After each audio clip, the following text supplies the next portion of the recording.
ফাটি যোৱা বুকুৰ তেজাল আবেগেৰে কবিতা লিখিবলৈ নোৱাৰিছোঁ আজি। ফাটি যোৱা বুকুৰ ৰক্তাক্ত কলিজাৰ বতৰাবোৰ সোঁৱৰিবলৈ নোৱাৰিছোঁ আজি।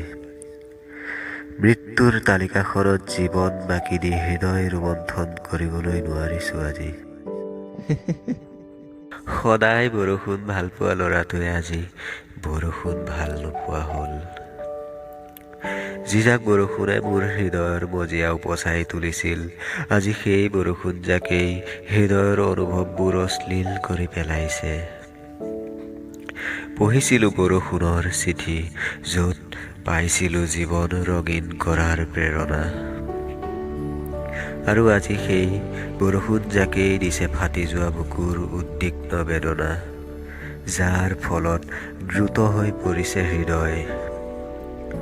আজি বতাহজাকৰ ওপৰতো বৰ বেয়াকৈ খং উঠিছে।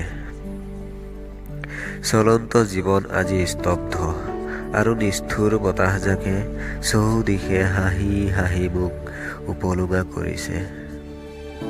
বৰষুণজাকৰ দৰেই ভাল পাইছিলোঁ বতাহজাকক।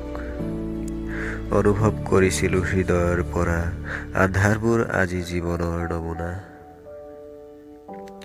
কি ভাষাৰে বুজাওঁ সপোনৰ শীৰ্ষযাত্ৰা, জীৱন শব্দৰ ওপৰৰ পৰাই হেৰাই গ'ল দীঘলীয়া মাত্ৰা। দিশহাৰা জীৱনৰ মই যেন জ্বলন্ত শ্মশান, য'ত মৃত হৃদয় জ্বলি জ্বলি হৈছে ছাই।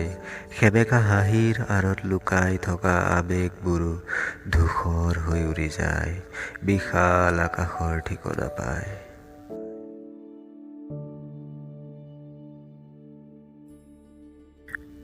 ফাটি যোৱা বুকুৰ তেজাল আবেগেৰে কবিতা লিখিবলৈ নোৱাৰিছোঁ আজি। ফাটি যোৱা বুকুৰ ৰক্তাক্ত কলিজাৰ বতৰাবোৰ সোঁৱৰিবলৈ নোৱাৰিছোঁ আজি।